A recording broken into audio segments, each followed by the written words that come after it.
All right, let's get right into it. Think back to 2009. Comedian Steve Harvey releases this relationship book, and it doesn't just sell well, it completely explodes. It becomes this massive cultural touchstone, it gets a hit movie, and sparks, well, a ton of debate. Today, we're going to unpack that exact playbook.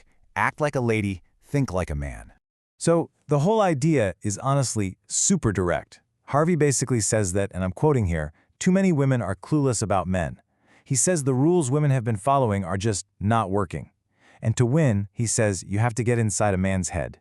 So he offers to give up all the secrets. Which brings us to the big question, right? What exactly are these secrets?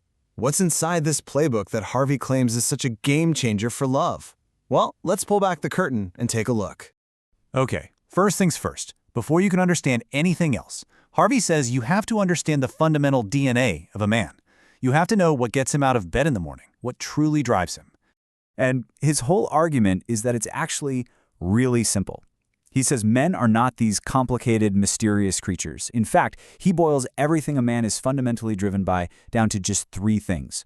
And here they are. It's all about who he is, so his title or status, what he does, meaning his job, and how much he makes, his reward for his work.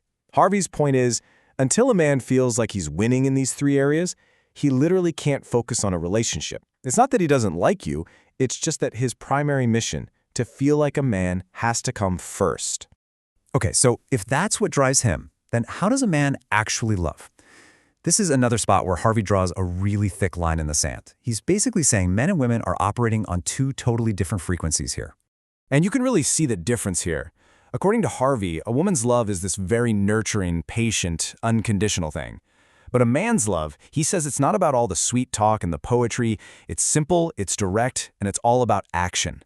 For a man, love is something you're supposed to see, not just something you hear about.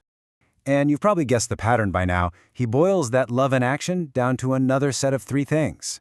If you want to know if a guy really loves you, Harvey says, you just have to look for what he calls the 3 Ps. So let's break that down.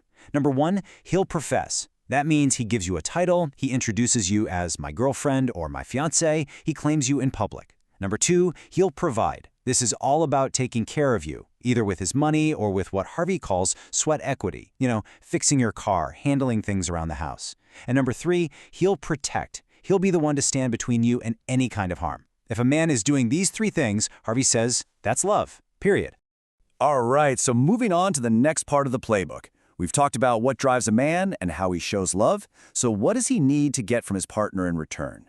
And keeping with the theme, Harvey says a man's needs are, once again, beautifully simple. There are just 3 basic things he requires from you to feel happy and stay committed. So here's the deal. First, he needs your support. He needs to feel like you're his #1 fan, that you see him as the king. Second, he needs loyalty. That means knowing you'll stick by him through thick and thin. And third, he needs what Steve Harvey famously calls the cookie.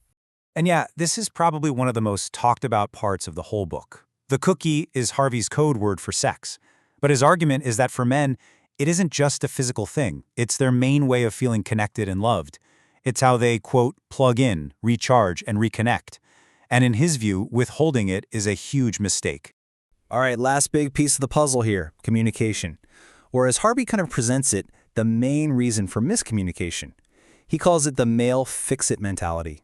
He tells this perfect little story to explain it. A woman comes home from a long day. She starts telling her man about this annoying thing that happened at work. This coworker, Tanya, wore the exact same shirt as her.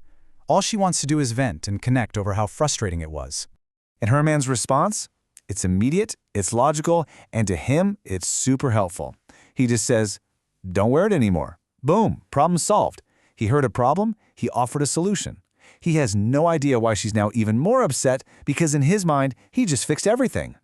And that's the bottom line right there. According to Harvey, women talk to share, to bond, to connect. But men listen with one goal in mind: find the problem and then solve it. As he puts it, they're not in the talking business, they're in the fix-it business. So really, when you boiled this entire book down, it's all built on this one simple idea. Love and relationships are a kind of game, and to win it, you have to stop playing by your rules and start understanding the other team's playbook. And that leaves us all with the same question people have been debating for over a decade. Is this thing the ultimate guide to how men think? Or is it just a really simplistic, maybe even outdated set of rules? That's the part you have to decide for yourself.